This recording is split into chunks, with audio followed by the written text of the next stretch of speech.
I have this theory that there are three different types of people. Hear me out, see if you agree. The first group of people have bedrooms that are clean and organized.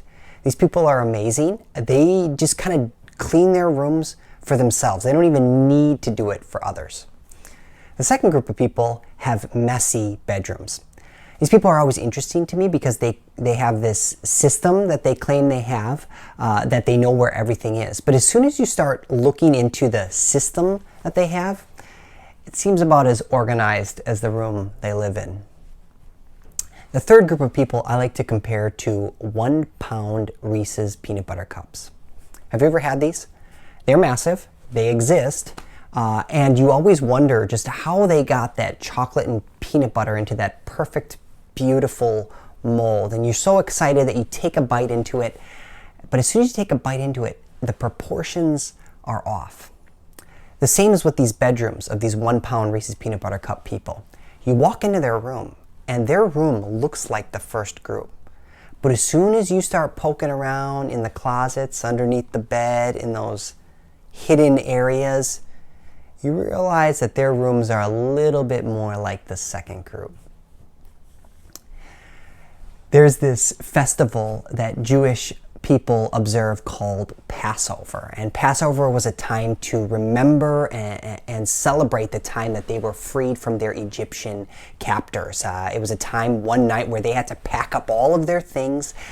God's judgment passes over them, falls on the Egyptians, and they were finally free. As they remembered and celebrated this festival over the years, a tradition developed where the family would leave the house and they would send in the oldest child to go and clean the entire house before they came back in and celebrated Passover and ate the meal. It was this way of clearing space for God, to make room for God in their lives.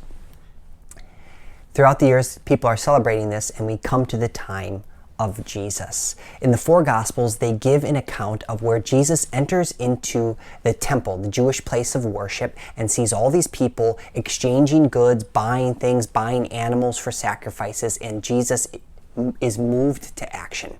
In Matthew 21, it says that he clears out the temple, and he says in verse 13 that God's house is a house of prayer, but you have made it into a den of thieves. Jesus is actually in line and fulfilling some of the Jewish traditions around Passover.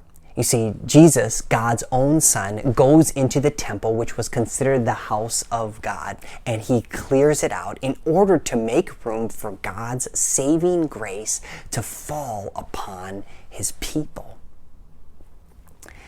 You see, this event is not just for Jewish people, but also for us today. You see, God isn't necessarily mad about us buying or exchanging things in a church. That isn't necessarily bad to God. What God doesn't like is that the people at this time were trying to earn God's favor and grace with all the things that they were doing. God didn't like that they were trying to do things their own way. You see, Jesus clears out the temple because he's standing in front of them saying, you're trying to do all these things, and all the things that you're doing are accomplished already in me, in my presence, in my death, and in my resurrection. After Jesus rises from the dead, Jesus talks to his apostles about how the house of God is not just a building, but now the house of God is in us. During this Holy Week, we want to encourage you to take time to clear a space in your heart to make room for God. And while you are clearing this space and in your heart and mind, maybe you want to clear an actual space or a room in your home as an outward symbol of what is happening on the inside. Then, during this week, as you're hearing the daily devotionals, you're going to hear about objects and symbols that are very significant to the events in Jesus' life. And maybe you want to take those objects and put them in the space that you have cleared out. As we go throughout this week and we follow these different events in Jesus' life, we realize that his actions that he took are incredibly intentional. Jesus' interactions that he had with people, the actions that he took, were filled with symbolism fulfillment of Scripture, and prophetic meaning. As we take time to focus in on the things that happened in Jesus' life and what he did, we get a more complete revelation of his death on the cross and the power of his resurrection on Sunday.